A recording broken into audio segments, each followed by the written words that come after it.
A partir de agora todo mundo já pode colocar o nome, tá certo? E a gente vai continuar, claro, de onde a gente parou, né? Estávamos vendo o governo de Napoleão Bonaparte, aquele abençoado, atrevido, dentre tantos outros adjetivos que possamos usar para qualificá-lo. Então vamos lá, sem muitas delongas, vamos iniciar aqui uma pequena apresentação. História.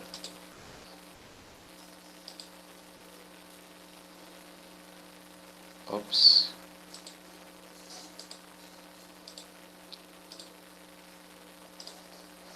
Compartilhar. Todos vendo a tela do professor, né?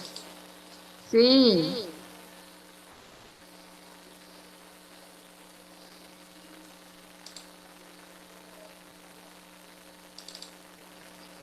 Bom, então, começando aqui. A gente havia parado, né? A gente havia parado com a consolidação do domínio de Napoleão Bonaparte, né? Nós vimos como ele conquistou vários territórios, né? Alguns impérios, com as suas incursões militares, né? Como foi o caso da Itália, da Prússia, do próprio governo da Alemanha, vindo a tomar Berlim. Né? Eu falei também aquele fato curioso, onde ele foi confrontado pelo próprio Beethoven, né? Que na época era, podemos dizer que era um cortesão do Palácio de Berlim. Pois não, Yasmin?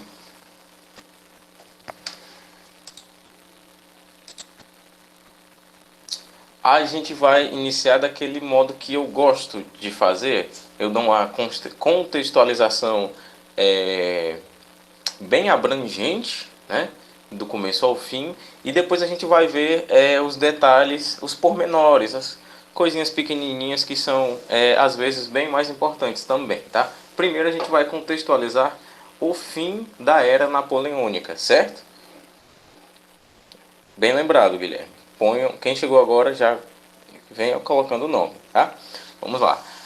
Após quase 10 anos exercendo a hegemonia político-militar no continente europeu, o Império Napoleônico passou a sofrer vários problemas de ordem social e econômica. Um número que é sempre importante de salientar para que a gente possa frisar essa hegemonia mais militar do que política é que Napoleão, no início, né, de 1800, ele contava com, no caso era 1807, ele contava com mais de 800 mil soldados, certo? Então era um número altíssimo para aquela época. Dominava grande parte da Europa e quase 58 milhões de súditos. E claro, os problemas de ordem social, tanto social como econômica, se deram também pelo próprio bloqueio continental, que como nós havíamos falado na aula passada, né, foi aquele bloqueio econômico que, resumindo a carta, né, que ele emitiu, dizia o seguinte: ou você está do lado de Napoleão, do Império da França, ou você está em paz com os ingleses. Né? Os dois não dá. Só que era muito complicado e muito delicado até para algumas nações simplesmente romperem. Deixa que eu explico, Isabelle. Napoleão, ele havia emitido um bloqueio continental contra a Grã-Bretanha. Por que ele fez isso? Porque numa determinada batalha, na batalha naval, ele foi derrotado. Ele foi derrotado pela Grã-Bretanha. E como a Grã-Bretanha é um aglomerado de ilhas, a única maneira de você confrontar esse aglomerado de ilhas é você justamente lutar por meio do mar.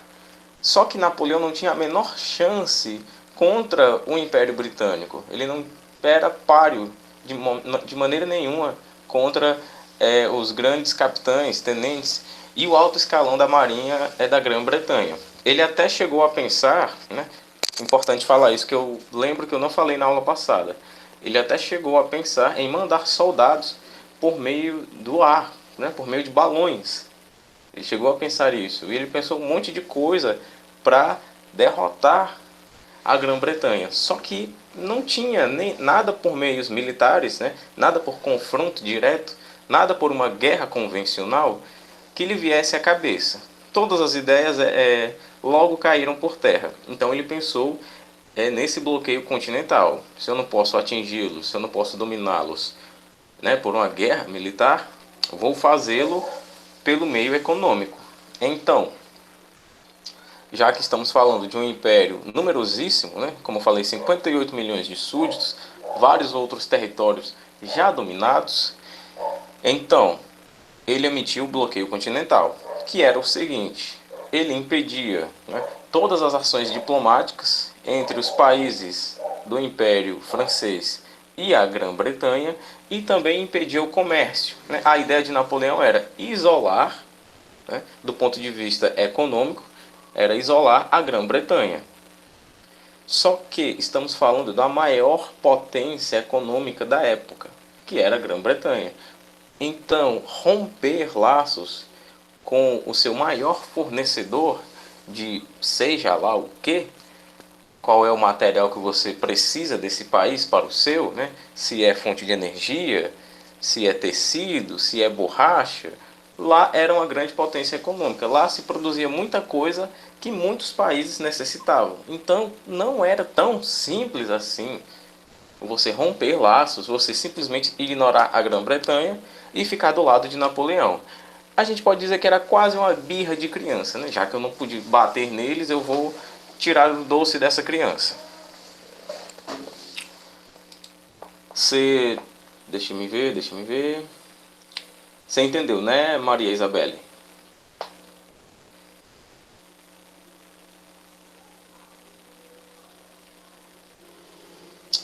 Bom, se ainda tiver dúvida, você me diga. As guerras travadas em todo o continente contra espanhóis, austríacos, russos, ingleses, entre outros, eram dispendiosas e desgastantes. Além disso, o empenho contra a Inglaterra, expresso no bloqueio continental, agravava mais ainda a situação. Ou seja, como estamos falando de Napoleão Bonaparte, obviamente estamos falando de um dos maiores conquistadores da história, né? E, obviamente, também estamos falando de altos investimentos no exército, o que, claro, tem um contrapeso nos outros setores da economia social dos seus domínios, né? É importante falar que, numa batalha contra a própria Rússia, ele voltou com 1/5 do seu exército. Ou seja, ele mandou 600 mil homens, voltaram 120 mil. Né? Muitos tiveram que amputar os membros por conta da gangrena. O frio estava apodrecendo. Como é? Já tem até conta dela. O frio estava apodrecendo a carne dos soldados. Vamos prestar atenção aqui, pessoal. Napoleão passou a ser pressionado pela nação francesa a partir de 1813 a abandonar o cargo. Em 1914, após muitas batalhas e muita pressão, eu estou só explicando por enquanto, a gente vai penetrar nesse tema aqui no livro já, o slide está quase acabando, tá? Eu estou só contextualizando vocês aqui onde é que a gente está.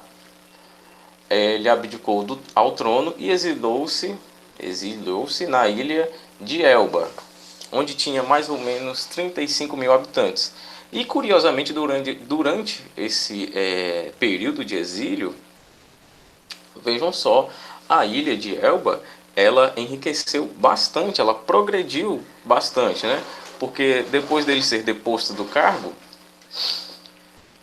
como, vamos dizer, prêmio de consolação, né? Ele ficou como governador da ilha de Elba, imperador da ilha de Elba. E o seu governo lá, durante esse tempo, foi bastante positivo, bastante produtivo, aliás. A ilha cresceu bastante, com a criação de algumas instituições e alguns setores que favoreciam a economia. Entretanto, acabou fugindo desse local e retornando triunfalmente para a França, mobilizando novamente seus exércitos para exercer o que ficou conhecido como Governo dos 100 Dias. Eu queria que vocês prestassem, desculpem, bastante atenção, porque esse fato aqui é tão curioso e tão significativo quanto aquilo que eu falei sobre Beethoven confrontar Napoleão. Eu falei que Beethoven disse que não se curvaria, pois imperadores existem aos montes.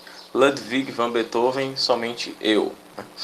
E falei que Napoleão não queria enfrentar o badalado, né, o ídolo da Europa daquele período. De modo que a gente poderia até dizer que ele saiu desconfiado.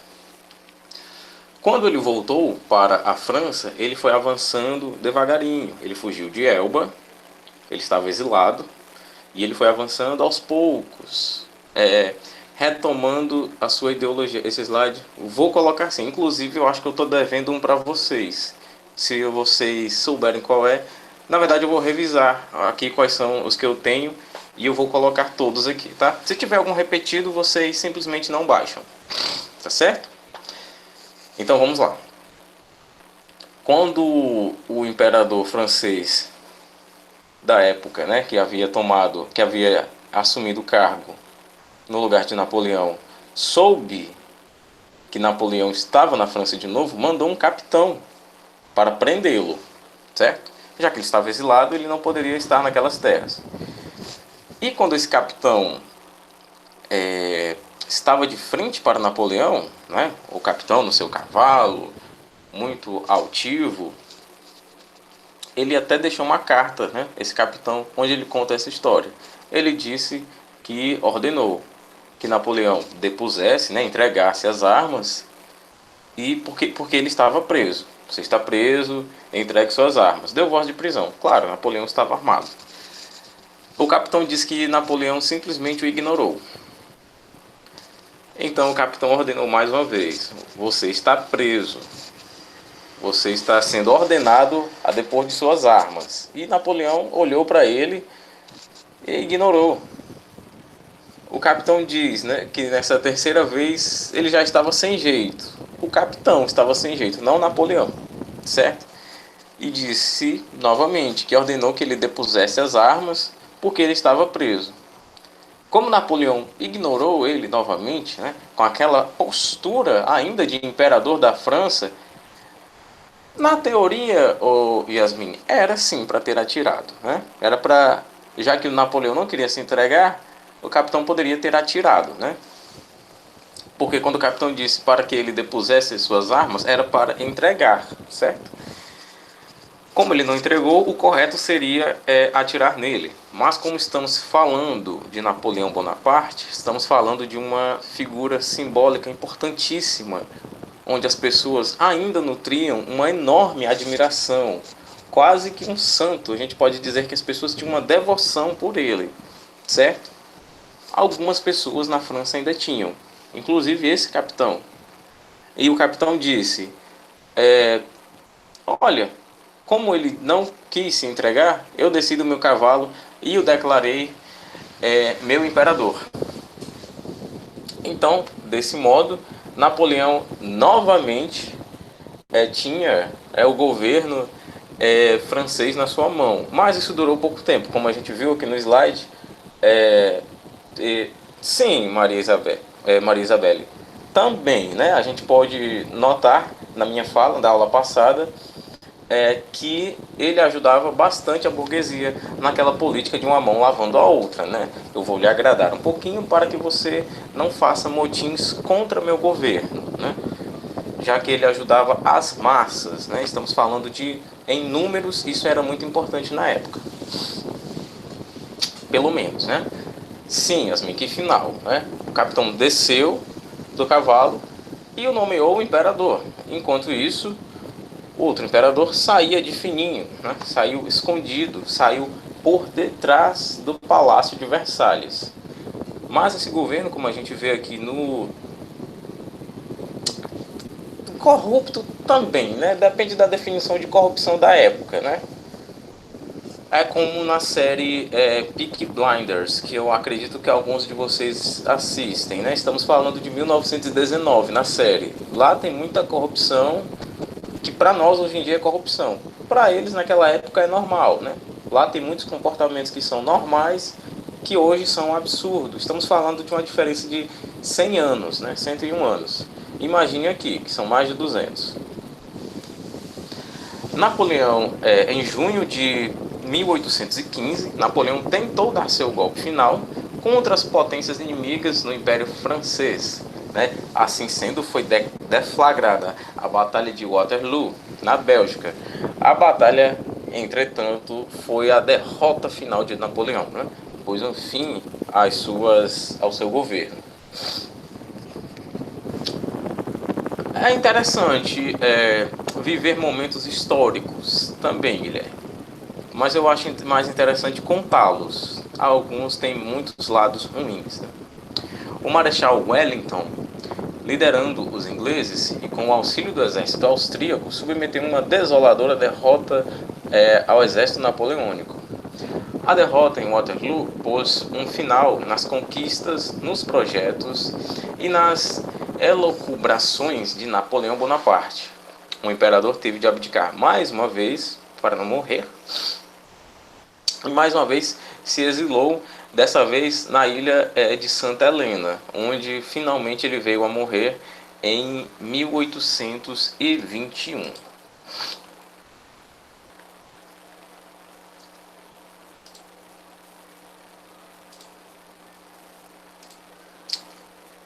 Agora, todo mundo me vendo novamente, né? Estranho, meu dispositivo saiu.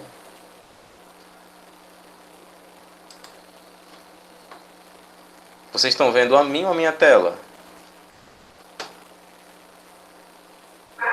Eu tô vendo o professor. Pronto. Também. Tá ok, tá ok. Vamos lá. Agora sim. Página 107, dando continuidade à nossa leitura. É aqui em O Fim do Período Napoleônico, tá? A gente já tinha lido até essa partezinha aqui, onde o retorno da monarquia e os jacobinos que defendiam a república. Agora, 107, Yasmin. Obrigado, Guilherme. Eu já ia pôr no slide, no chat. Vamos lá. Para muitos historiadores, Napoleão Bonaparte teria dado um passo maior que a perna. Em outras palavras, a estruturação de um império que controlava a política e o cotidiano de boa parte da Europa em tão pouco tempo, talvez tinha sido um grande motivo da crise que culminou com sua derrubada de poder. É importante salientar também que quando chegarmos na Rússia, né, como estivermos contando a saga de Napoleão com suas batalhas contra o Império Russo, é muito importante mesmo notarmos que ele foi mais derrotado pelo próprio general, né, Inverno, do que por outra coisa. Né? Assim como o próprio Hitler também foi derrotado pelo general Inverno. A insistência de lutar contra o exército russo já é uma coisa complicada, quando estamos falando de lutar contra eles no seu próprio território. Imagine só lutar contra os russos no inverno. É terrível. Foi isso que derrotou Hitler também, como eu falei, quando o Sexto Exército caiu diante do Exército Vermelho. A derrota para o inverno russo foi apenas um estopim para o fim de seu regime, pois a crise já vinha acontecendo há muito tempo. Gente, eu não acredito que já passou metade da aula.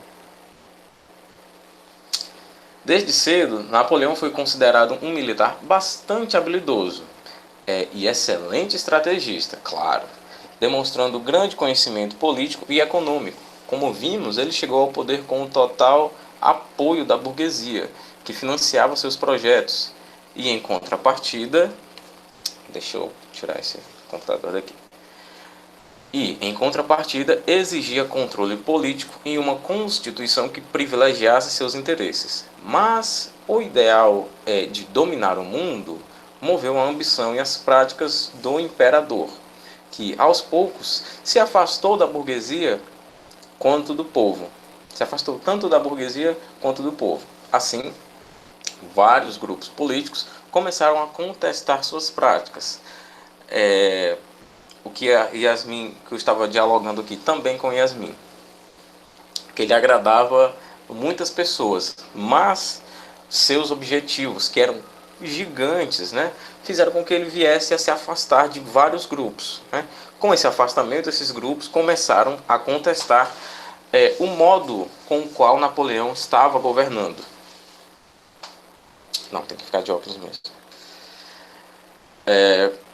Esses fatores internos se refletiram na política externa, com os grandes gastos para custear as constantes guerras. As dívidas aumentaram e a França começava a viver também uma grave crise econômica. Portanto, os principais motivos que levaram à derrubada de Napoleão Bonaparte do poder foram, como vemos aqui, ele salienta bastante o que eu falei, que Napoleão guerreava demais e para manter soldados você precisa de muita coisa, de armas, do próprio aparato dos soldados, de manutenção do que esses soldados precisam, de comida, dentre tantas coisas. Vamos lá. O afastamento da classe burguesa por não concordar com os objetivos imperialistas de Napoleão, a falta de apoio da população que estava passando sérias dificuldades, inclusive beirando a fome e a miséria. Nessa parte aqui é muito importante que a gente note que o descontentamento da população, da maioria, foi muito importante, né? Quando falamos que a nação francesa também fazia pressão contra o governo de Napoleão, porque não há coisa mais desoladora para a época do que a fome. O fracasso do bloqueio continental, que não foi aceito por muitas nações importantes, como Espanha, Portugal e Rússia, é o seguinte: essa parte aqui do livro é mais delicado, aliás, mais interessante vocês prestarem atenção aqui também na fala do professor, né? Não é que ele não foi aceito, tá certo? É o seguinte: alguns países contestaram, né? Como o livro fala que Espanha, Portugal e Rússia, alguns países contestaram, sim, o bloqueio continental, mas aderiram com certeza. Principalmente, né, o mais atrevido que a gente pode falar é o Alexander Romanov, o imperador da... Porque eles não aceitaram? Não, é o seguinte, eles contestaram por causa daquilo que eu falei. Presta atenção, Guilherme. Presta atenção, Yasmin. É muita controvérsia, mas presta atenção. Esses países não aceitaram o bloqueio continental? Não, eles aceitaram sim. A grande questão é que logo de início eles ficaram meio lá, meio cá. Eles contestaram, principalmente a Rússia. O Alexander até emitiu uma carta para o Napoleão dizendo que na Rússia quem mandam são os Romanov, né? E o Napoleão mandou outra carta, né, devolvendo para o Alexander, dizendo: quem manda na França sou eu, quem manda na Europa sou eu e quem manda na Rússia também sou eu, ou o meu exército. Isso foi uma ameaça, porque Napoleão tinha 800 mil homens no seu exército. E, poxa vida, olha só, ninguém queria enfrentar um exército de 800 mil homens da época, né? Era meio que tenha mais medo de mim do que respeito, porque eu tenho 800 mil, o que é que você tem? Né? Se bem que isso não fez assim tanta diferença. Por quê? Porque quando Napoleão mandou 600 mil homens, mandou na pior época que tinha, mandou no inverno. E, nossa, que triste, né? Não dá para enfrentar os russos no exército, no inverno, aliás. Então, foi mais ou menos por aí que o bloqueio foi fracassando, certo? Exato, mesmo erro do Hitler. Na verdade, o Hitler também errou em tantas outras batalhas porque ele tinha uma ideia de que qualquer passo para trás era uma vergonha muito grande. Então as ordens dele geralmente eram: resistam até o último homem, resistam até o último cartucho. Como assim? Se o meu exército precisa voltar para se recuperar, ele tem que voltar para se recuperar. Mas não, para ele não existia isso, era resistir, resistir. Morreram desse jeito, perderam a guerra sim, porque do ponto de vista tecnológico, a Alemanha estava tão à frente da época, mas tão à frente que vocês nem imaginam. Por exemplo, a Alemanha foi a Alemanha que fez os primeiros tanques Tigers.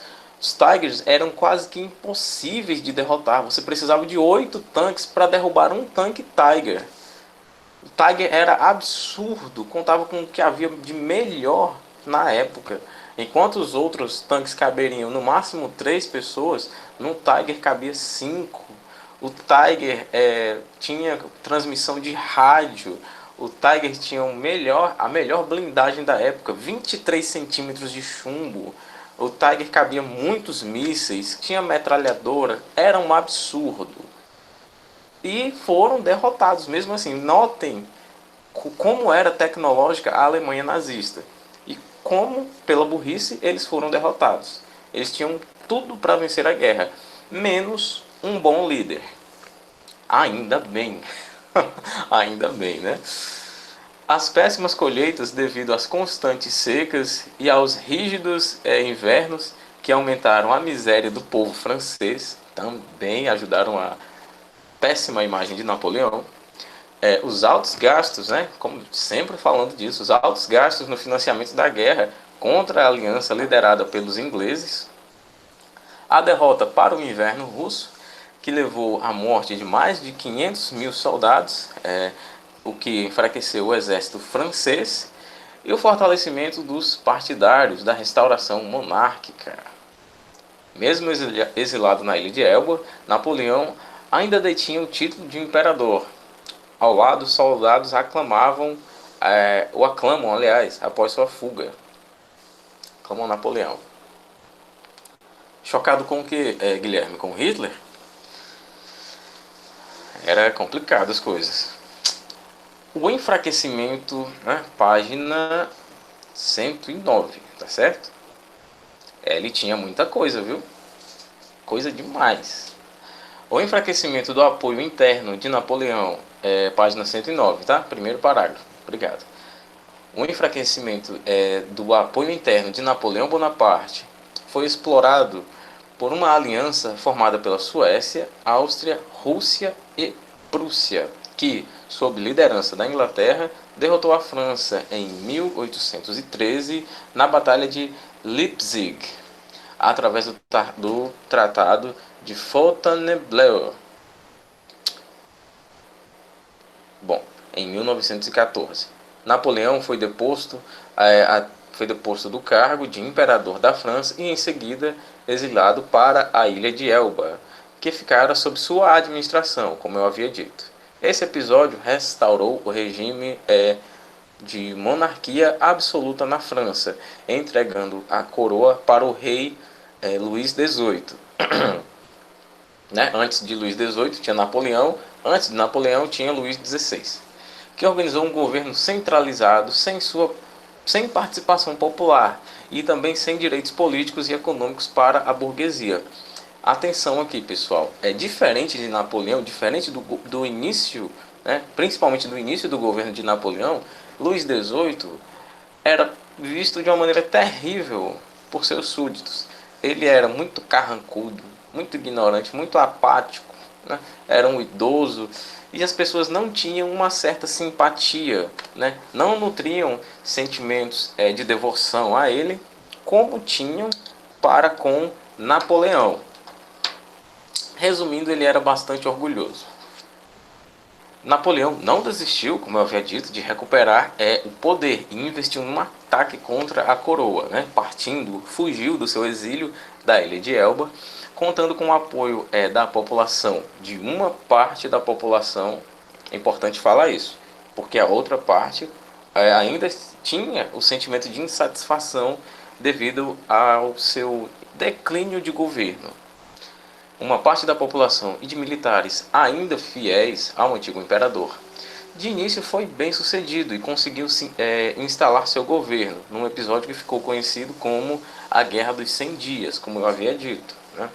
Como ele recuperou o poder, em detalhes, em minúcias, não falo aqui no livro, mas eu volto a falar, que é aquele episódio onde o capitão do exército foi prendê-lo por ordem de Luís XVIII, e após 3 insistências, Napoleão ficou lá ostensivamente estático, paralisado com seus ares de imperador, e o capitão realmente, ainda com o sentimento de devoção e de submissão ao seu imperador, desceu do cavalo, ajoelhou-se, o capitão que depôs as próprias armas e declarou Napoleão como sendo seu imperador.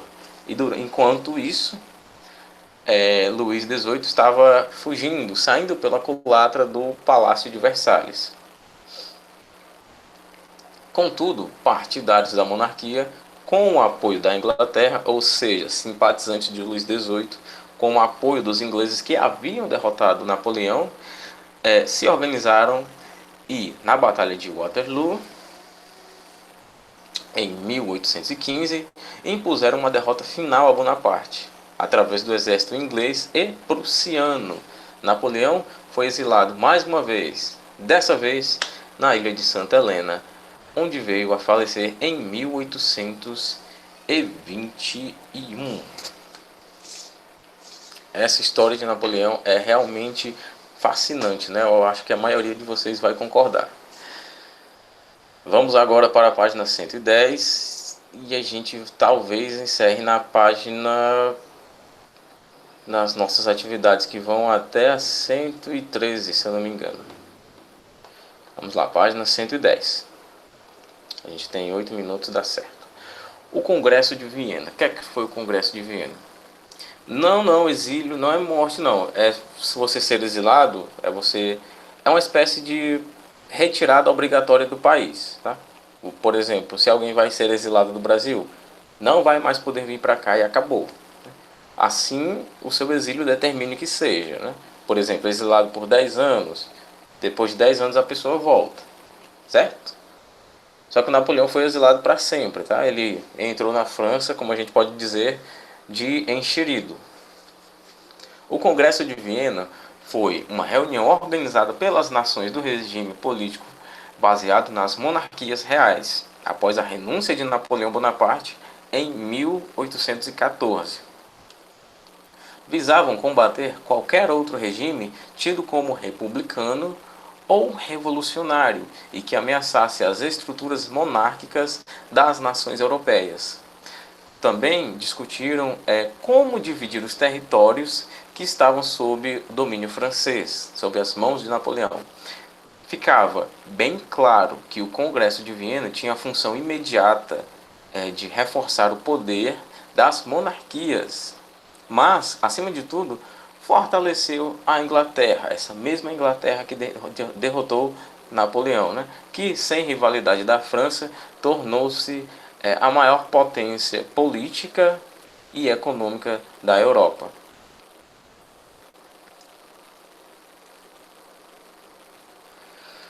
O Congresso de Viena teve uma paralisação durante o governo dos 100 dias, né, o governo de 100 dias de Napoleão, mas foi retomado em 1815, após a derrota final do imperador. Sendo um congresso diplomático, tentava restaurar a todo custo as fronteiras políticas e geográficas existentes antes da Revolução Francesa de 1789, que alteraram várias fronteiras, alteraram até o calendário, né, como a gente viu.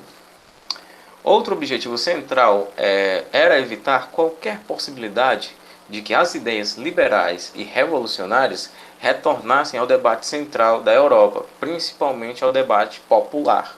Temendo isso, os partidários da monarquia decidiram que seriam elaboradas constituições que garantissem alguns direitos para a burguesia e o povo, mas que, ao mesmo tempo, não enfraquecessem os regimes monárquicos. Notem que aqui o Congresso de Viena faz basicamente o que Napoleão vinha fazendo, né? Só que aqui são interesses de muitos, né? Agradar a burguesia, agradar o povo, com algumas medidas constitucionais. As medidas de Napoleão também foram todas feitas por ato de ofício, eram todas leis. Tudo que ele fez na economia, na política e na educação eram leis. Só que ali tínhamos o interesse único e exclusivo de Napoleão. Aqui temos o interesse de várias nações, certo? Ficou decidido que a França teria de pagar uma indenização ao Congresso, além de perder boa parte do seu imenso território. As consequências do fim do período napoleônico para a Europa ficaram bem claras, principalmente o fortalecimento de uma potência, que a gente viu lá acima, a Inglaterra. Os congressistas tomaram, entre outras, duas decisões importantíssimas. A primeira relatava que, de fato, a divisão territorial deveria retornar para o modelo anterior ao da Revolução Francesa, beneficiando nações monárquicas como Rússia, Áustria, Prússia e Inglaterra. Países como Espanha e Portugal tiveram seu rei colocado de volta ao poder, com o compromisso de apoiar a Inglaterra. A segunda decisão garantiu às nações que estiveram em combate e foram vitoriosas, como a Inglaterra, Prússia e Rússia, o direito de colonizar outras regiões, principalmente na Ásia e na África. Com seus interesses garantidos no Congresso de Viena, a coroa inglesa se retirou, deixando a cargo da Rússia, da Prússia e da Áustria a aplicação das decisões tomadas. Essas três nações, então, organizaram a Santa Aliança, que teria a função inclusive de combater as ideias liberais e manter o poder das monarquias reais e absolutas da Europa. Aqui é um breve mapa político da Europa, do Congresso de Viena, que redefiniu o que era a Europa antes da Revolução Francesa, e principalmente depois da Era Napoleônica. Sim, mais coisa ruim porque ele não estava lá, e também por conta das suas aspirações expansionistas.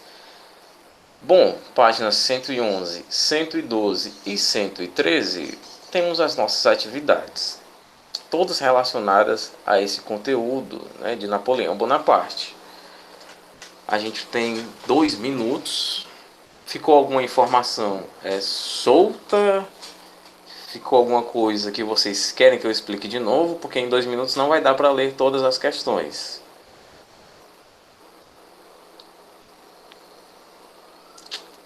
Mas vamos lá. Napoleão começou sua queda política na França com a derrota para a Rússia, para o inverno russo. Reflita e comente essa afirmação. Apenas comente e traga alguns detalhes sobre o que foi essa derrota. Quais foram os motivos e as consequências do bloqueio continental decretado por Napoleão?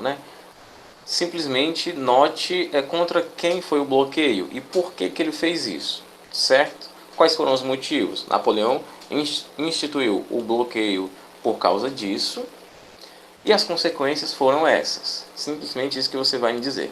Cite os principais motivos que levaram à queda de Napoleão. A gente tem isso até em tópicos lá em cima, certo? Está colocado em tópicos bonitinho. O que levou, o que foi o governo dos 100 dias? Como ele começou e como ele terminou?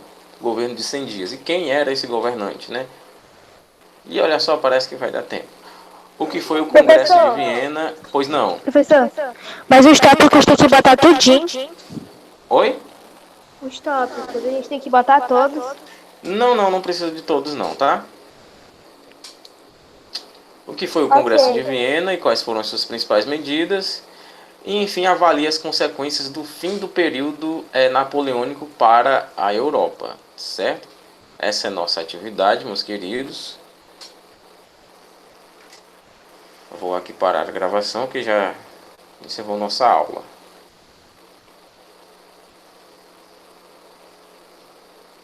A gente se vê na próxima aula de Geografia.